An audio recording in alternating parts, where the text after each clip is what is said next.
General election 2024 का result finally आ चुका है और इस बार मेजोरिटी में बीजेपी गवर्नमेंट और एनडीए ही रही है और काफ़ी ज़्यादा अच्छा परफॉर्मेंस ओपोजिशन ने भी किया है। पर इस बार का मेरे ख्याल से सबसे अच्छा इलेक्शन हुआ था काफ़ी सालों बाद, जहाँ पे मेजोरिटी कंफर्म किसी पर्टिकुलर पार्टी को नहीं मिली, जहाँ पे अपोजिशन ने भी बहुत ज़्यादा अच्छा परफॉर्मेंस किया और खास करके इंडिया अलायंस जो था वो बहुत अच्छा परफॉर्मेंस किया। खास करके ये जो नीति थी कि सारा विपक्ष एक साथ हो जाए और एक साथ आके लड़े, वो बहुत ज़्यादा अच्छी तरीके से परफॉर्मेंस किया। पर यहाँ पे कई ज़्यादा चीज़ें जो शॉकिंग थी वो भी सबके सामने निकल के बाहर आई। एक टाइम आपने बहुत बार सुना होगा कि जिस पार्टी को यूपी पसंद कर लेती है वो सेंट्रल में वो अपनी गवर्नमेंट बना जाती है, पर इस बार बहुत ही ज़्यादा अलग हुआ, जहाँ पे बीजेपी बहुत बुरी तरीके से हार गई, जो कि बिल्कुल एक्सपेक्टेड नहीं था। इतना नहीं, जहाँ से सोचा जा रहा था कि अयोध्या से बहुत अच्छे तरीके से बीजेपी जीतेगी, वहाँ पे भी जाके हार गई। और इस चीज़ पे लोग बहुत ज़्यादा शॉक्ड हैं। इतना ये शौक नहीं है कि अपोजिशन इतना ज़्यादा वोट कैसे पा गया, बल्कि इसकी जगह ये शौक है कि अयोध्या में हार कैसे गई, क्योंकि अयोध्या में काफ़ी ज़्यादा डेवलपमेंट बीजेपी सरकार ने किया था। और इन बातों के पीछे क्या है रीज़न, आइए जानते वीडियो में। अब यूपी और अयोध्या के ऊपर आने से पहले थोड़ा ओवरव्यू देख लेते हैं। देखिए, तो कहा जा रहा था कि 4 जून को इसका रिजल्ट आ जाएगा, पर आते आते सुबह 5 जून के 6 बजे गए थे, तब तक जाके कहीं रिजल्ट आ पाया था। और जब रिजल्ट आ गया था, हालांकि पता तो चल गया था कि एनडीए सरकार ही जीतने वाली है, पर फुल मेजोरिटी अभी भी उन्हें नहीं मिली थी। यहाँ पे अभी भी कुछ लोग थे जो अगर अपना समर्थन चेंज कर लेते तो शायद इंडिया अलायंस जीत जाती, पर ऐसा नहीं हुआ, क्योंकि शाम को जाके कहीं 4 या 5 बजे करीब नीतीश कुमार टीपी की जब बैठक बीजेपी के साथ हुई और एनडीए के बाकी लोगों के साथ हुई, तब जाके कहीं पता चला कि नीतीश कुमार और बाकी सारे लोग जितने भी हैं वो एनडीए सरकार या फिर कहीं मोदी सरकार को ही सपोर्ट कर रहे हैं, जिसकी वजह से बाद में जाके शाम को डिक्लेयर हुआ कि फाइनली एनडीए सरकार ही अब इस इंडिया पर रूल करेगी। और कांग्रेस ने भी काफ़ी ज़्यादा आस लगाई थी, काफ़ी ज़्यादा कोशिश कर रही थी कैसी करके नीतीश कुमार का इस बार समर्थन अपने ऊपर कर लिया जाए, पर ऐसा बिल्कुल भी नहीं हुआ। इसका सीधा सीधा मतलब कि जो नारे पहले लगाए जा रहे थे इलेक्शन से पहले बीजेपी की तरफ से कि इस बार 400 बार, अब की बार 400 बार आएगा तो मोदी, ऐसा बिल्कुल भी नहीं हुआ। हालांकि आए तो मोदी, पर जो 400 बार का नारा लगाया जा रहा था वो बिल्कुल भी नहीं हुआ। इस बार बीजेपी की काफ़ी ज़्यादा वोट शेयर गिरे हैं। लेफ्ट विंग की जितनी भी ज़्यादा पार्टी थी उनके कहीं ना कहीं बहुत ज़्यादा वोट शेयर बढ़े हैं यूपी में, और ऐसी जगह पे कांग्रेस के, समाजवादी पार्टी के बहुत ज़्यादा वोट शेयर भरे हैं। इतना तो मेरे ख्याल से खुद उन लोगों ने, जो समाजवादी पार्टी के लोग हैं, उन्होंने एक्सपेक्ट नहीं किया होगा अपने वो बीजेपी को यूपी में ही हरा डालेंगे।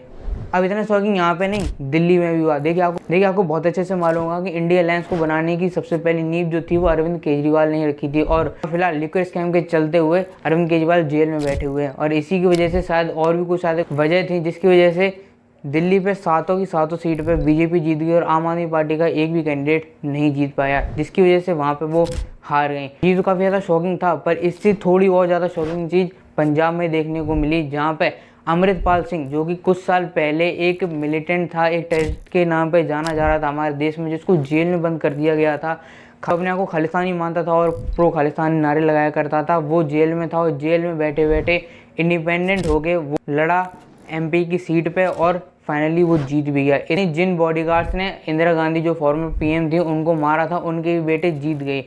इतना ही नहीं, लोग भी जीत गए जिनके ऊपर देशद्रोह का इल्ज़ाम लगा हुआ है। अब आप सोच सकते हो कि इस बार के इलेक्शन कितने ज़्यादा शॉकिंग हुए हैं। अब मेन बात करते हैं अयोध्या क्यों हार गई बीजेपी।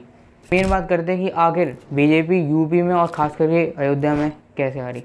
बीजेपी का यूपी में और खासकर अयोध्या में हारने का सबसे बड़ा रीज़न था कास्ट बेस्ड इलेक्शन। बहुत अच्छे से मालूम होगा कि भले बाकी इंडिया में आइडियोलॉजीज़ पे और रिलीजन पे वोट डल जाएं, पर यूपी और बिहार में ऐसा कभी नहीं होता। यूपी बिहार में हमेशा कास्ट के ऊपर ही वोटिंग और इलेक्शन लड़े जाते हैं, और इस बार भी ऐसा ही हुआ, क्योंकि धीरे धीरे करके बीजेपी ने राजपूतों के वोट शेयर कम कर दिए थे। इसी की वजह से बहुत ज़्यादा नाराज़ थे राजपूत और ठाकुर कम्युनिटी बीजेपी से, और इन लोगों ने माता करने की कसम खा रखी थी कि इस बार बीजेपी को नहीं जिताएंगे। और इतना ही नहीं, वेस्ट यूपी साइड में किसी जाट पॉलिटिशियन ने राजपूतों के ऊपर कुछ भद्दी टिप्पणी कर दी थी और बीजेपी ने उनको सीट दे दी थी। इसी की वजह से जितने भी राजपूत थे और जितने भी कुशवाहा थे वो बहुत ज़्यादा नाराज़ हो गए, और इसी की वजह से कहीं ना कहीं उनके वोट शेयर बहुत ज़्यादा कम हो गए। इसी की वजह से वेस्ट यूपी में भी इनकी ढंग से सरकार नहीं बन पाई। और सिर्फ यही कारण नहीं था, यूपी में पेपर लीक वगैरह होना और ऐसी सारी चीज़ें होना, ये भी कहीं ना कहीं कारण बनता है इनके हारने का। राजपूतों वाला फैक्टर सिर्फ और सिर्फ यूपी में नहीं, राजस्थान में देखा गया, क्योंकि वहाँ पे भी इनके काफ़ी सारे वोट शेयर कम हो गए थे, क्योंकि इनकी उम्मीद राजस्थान में भी बहुत ज़्यादा थी, क्योंकि हाल ही फिलहाल में ये वहाँ से विधानसभा के इलेक्शन जीते हुए हैं। बात करते हैं कि आखिर अयोध्या कैसे हारी। देखिए बीजेपी ने अयोध्या में बहुत ज़्यादा डेवलपमेंट किया था, बहुत ज़्यादा इन्वेस्टमेंट भी लेकर आए थे, सिर्फ अयोध्या में नहीं पूरे यूपी में लेकर आए थे। और ये लोग बहुत ज़्यादा कॉन्फिडेंट थे कि अयोध्या से तो आराम से जीत जाएंगे। आखिर हमने इतना सारे काम किए हैं, रामलला की वहाँ पे मंदिर बनवाया है, प्राण प्रतिष्ठा करवाई है, इतना ज़्यादा बड़ा ग्लोबल हब बना रखा है, काफ़ी ज़्यादा लोग टूरिस्ट आ रहे हैं, लाखों टूरिस्ट आ रहे हैं, इतना ज़्यादा डेवलपमेंट हुआ है, आराम से जीत जाएंगे। पर ऐसा हुआ बिल्कुल भी नहीं। यहाँ समाजवादी पार्टी के कैंडिडेट वहाँ पे जीत जाते हैं। पर आखिर ऐसा हुआ क्यों? देखिए, जब अयोध्या का मंदिर बनने जा रहा था उसके लिए वहाँ की गलियों का और वहाँ की लोकल रोड्स का चौड़ीकरण किया गया था, जिसकी वजह से वहाँ पे 800 से ज़्यादा घर, दुकानें वगैरह तोड़ी गई थी, कई ज़्यादा मज़ार और मंदिर को भी तोड़ा गया था, जिसकी वजह से काफ़ी ज़्यादा लोग वहाँ पे गुस्सा थे। अब नॉर्मली जब ऐसा होता है तो कई सारे लोगों को रुपये मिल जाता है, पर अगर आप यूट्यूब पे जाके देखोगे और ऐसी न्यूज़ मीडिया में जाके अगर सर्च करोगे तो आपको पता चलेगा कि वहाँ पे उनको रेवेन्यू या फिर कहीं मुआवजा इन सब चीज़ों का नहीं मिला है। हमारा 85 साल को घर है।